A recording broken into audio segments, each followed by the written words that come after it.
We have the Backyard Brawl hardwood version coming up on Wednesday night, December the 6th, as Pitt travels to Morgantown to face the Mountaineers in college basketball.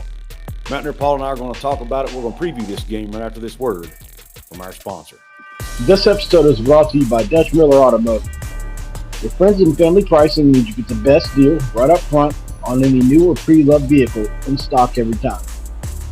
With brands like Chevrolet, Chrysler, Dodge, Jeep, Ram, Kia, Hyundai, Ford, GMC, Buick, and Subaru, the Dutch Miller Automotive family is always growing and ready to put you in the car or truck you've been searching for. Check out our inventory across West Virginia at DutchMillerAuto.com, or you can come in today to the home of friends and family pricing, only at a Dutch Miller Automotive store near you.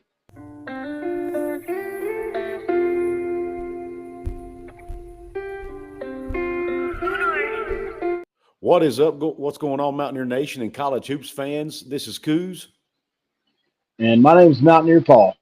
And we present to you Hoops from the Hills.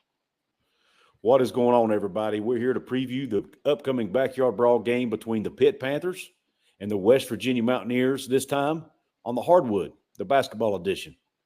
Pitt travels to Morgantown, as I said in the opening, Wednesday night, December 6th. The game tips off at 9 p.m. Eastern time, so it's a late tip. And it happens in Morgantown, and it will air on ESPN2. It'll be played inside the WVU Coliseum. You got two teams, both West Virginia coming off a loss to St. John's this past weekend, and then you've got Pitt coming off two straight losses. So they're not, they're kind of going in the wrong direction as well, it seems. Pitt's 5-3 on the year, though, and West Virginia's sitting here at 3-4. So their records do look totally different. Paul, when you look at this game, what's the first thing you think of when you think about Pitt coming into West Virginia and the problems that they will bring with them for the Mountaineers?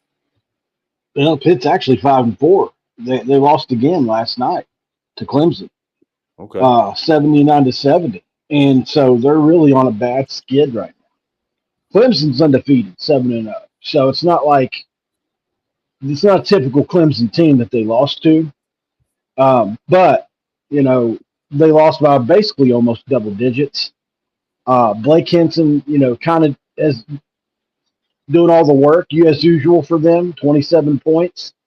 And he's a problem, but he did nothing in Morgantown last year. And really outside of him, they've got a couple guys that are good ACC players, but they are not as loaded as people said they were coming into the year. And when we're at full strength, I fully believe we would win this game going away. Being that we're not, I think we're probably closer to even in this game, but I still think, to be honest, I think West Virginia's still the better team. I think we're going to have a decided advantage inside in this game. And Federico stands no chance against Jesse Edwards, in my opinion. Now, maybe he's more physical. We'll have to see how that plays out. But overall, Blake Henson's the best scorer on the floor. But outside of that, is Carrington step up one night?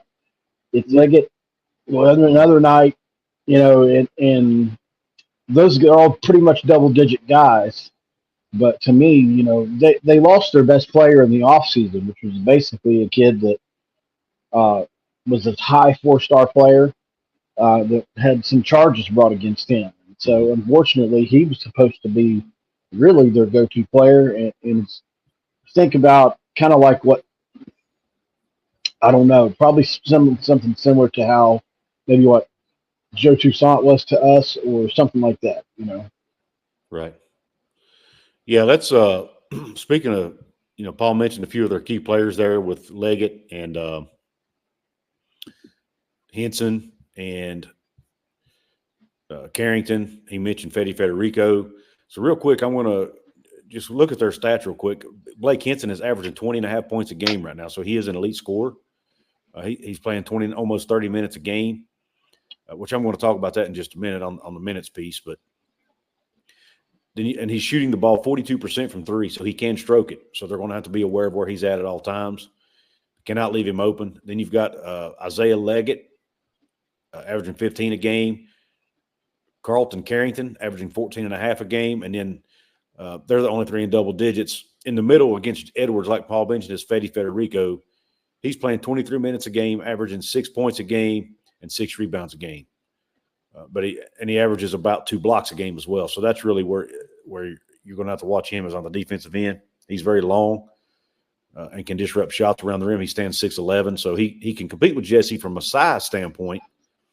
But I just don't think he's anywhere near the player as Jesse is. So, no. For all intents and purposes, Jesse should win this one-on-one battle with Federico.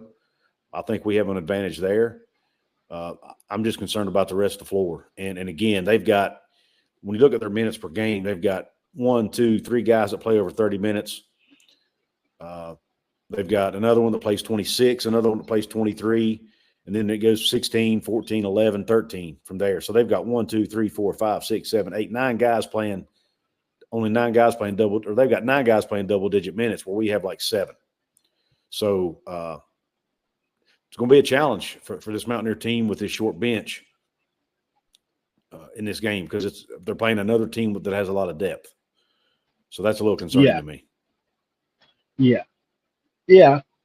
And that's, kind of what you worry about. But us being at home, I think, gives us the edge as far as the whistles go, too. It's just how it works, I don't know. It seems like the calls seem to go to the home team more often than not in those kind of situations. Maybe the crowd has something to do with it. I'm not really sure why that is, but it's an advantage. So I think and hopefully our crowd shows up for this game. It's going to be the black uniforms, and I'm excited to see those. Yeah, for the first time in 12 years, 13 years now. Breaking out the black uniforms. We've seen those. And it's, the last time we had it, the guys from the bench wore them, right? The guys that are coaching the team wore them. 2 of them, anyway. Yeah, that's a good point. So, yeah, interesting with that. But at the end of the day, Pitt likes to push the ball. They like to get up and move. Stylistically, they are a bad matchup for West Virginia because we are basically the West Virginia football equivalent of we want to slow it down, control the clock, and prevent them from getting the ball and limit their possessions. So as long as we don't turn it over and Blake Henson doesn't catch fire, because that could really be a bad deal. Yeah. He's gotten in the mid-30s a couple of times in his career. So but Bob had the antidote for him last year, and he's just an odd match. He's a 6'7". He looks like a power forward, but he plays more of a 3/2, and he can play the 4. So they move him around some with that, but he's dangerous. Right.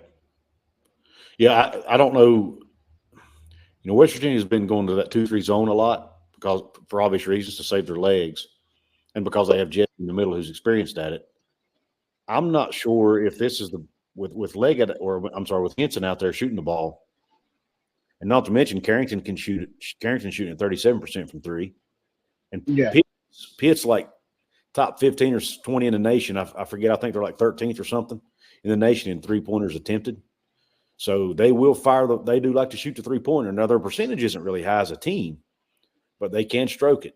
And I worry that if we get into that zone, and if they get hot, they could score on this team because that's the best way to beat a zone is to make your threes. But one interesting stat on this team that I picked up as I was researching is they're 8th in the country in overall rebounding as a team. But yet when you look at their individual numbers, nobody blows you away. Like I mentioned Federico, he's 6'11". You think he'd be their leading rebounder. He's not actually. Guard Isaiah Leggett, I'm not sure how you pronounce his last name, but he's actually their leading rebounder at 7.1 a game. Everyone on their team rebounds the ball well. They don't really have a guy who's a dominant rebounder like we have with Jesse. They team rebound. They just rebound well overall. That's a Jeff Capel staple, man. It really is. So they got last game against St. John's, I saw a lot of times, West Virginia gave up a lot of offensive rebounds to St. John's. That could be a problem in this game again if West Virginia doesn't box out. They've got to box their guys out in this game. And again, that zone makes it harder to box out because you don't have a set guy to box out, right? You have to. So that, and the announcers even brought that up in that St. John's game. They don't know who to box out, but that's, hopefully they've worked on that, and that's not an issue in this game because it takes time. It does. It does. This Pitt team will rebound the ball well on them, and that's a concern to me as well. Because West Virginia's not going to put up a lot of points, and if Pitt gets a lot of second chance opportunities, that's worrisome. Yeah. On the bright side of things, how many more games we got without Kirk Risa? 2. This one and then the Drexel game, and then we'll be right. He'll be back. The Drexel game's going to be tough. Yeah, they're a good team, no doubt about it. Let's look at West Virginia stats real quick. I want to look at the minutes first. I read off kind of the guys they got that are playing a lot of minutes. We have Quinn playing 34 minutes a game, Jesse playing 33 minutes a game, Kobe playing 35 minutes a game, Seth playing 29 minutes a game, Josiah Harris playing 29, and Ofrey playing 27, almost 27, and then Pat Sumnick playing 10. And then it goes all the way down to 3 minutes a game, 3.5 rather, for Jeremiah Bembry. So a lot of minutes there on that list and not a lot of names. So that's a concern, just like it is every game. Leading scorers, Quinn Slazinski at 16.7. Jesse Edwards is pulling down 10 rebounds a game to lead the team there. Jesse's also averaging 15.7 points in his own right. Kobe's averaging 11.3 to go along with 2.9 assists a game. Seth Wilson is leading the team in steals with 1.1 a game, which that's a surprising stat. He's actually looks like he's doing better on the defensive end this year. And then Jesse's averaging 2.1 blocks a game to lead the team in that stat. So if they get all these guys on the court, this team really has a chance to be pretty good. Can you imagine what the record would be if they had all the guys that they were supposed to have? Oh, I know, man. But the problem is we'd be undefeated. Well, all you got to do is win in league play. You're fine, Yeah, that's true. That's true. And then, the selection committee is going to look at how you do late in the season, probably better more than they do early in the season. But still, we're in the 200s right now in the net rankings. We'll be fine. All we got to do is start winning. But we're in a little bit of a hole, But realistically, in the Big 12, you got to get to 19, 20, somewhere in that range. Mm-hmm. So it's still doable. But this is a big game. While they're trying to buy time for all this other stuff to happen, and obviously if Raekwon and the Cook don't get to come back, I don't know what kind of year this is going to turn out to be. I don't think Kerr is going to make such a drastic difference that this team turns into a top 5 Big 12 team or thing like that. I'd be surprised, but there's just not enough people. Yeah, with Kerr and Cook both come back, I think it would be a huge help because Jesse won't be so tired. Yeah. We need 2 guys to come back. Yeah. If we get all 3 of them back now, that would be a whole new ballgame. And here's the risk, though. You think about it. We're only they're going to be starting Big 12 play, end of the month, 1st of January, somewhere in there? Yeah.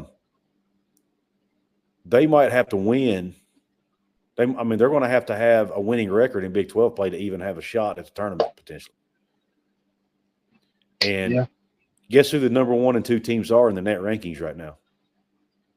Houston and BYU. BYU's number 2. Who saw that coming? On that, by the way, that doesn't include Baylor, who's at number 6. Kansas is up there. Iowa State, I think, was a top 15 team in the net rankings. This conference, man, is an absolute juggernaut. And I don't know, if we don't have all 3 of those guys back, it's going to be tough, boy. It's going to be tough anyway. But if we had the team Huggins was going to have, it was going to be tough. Absolutely. Mm-hmm. They still didn't have us as top 8. It's all those guys. I'm good.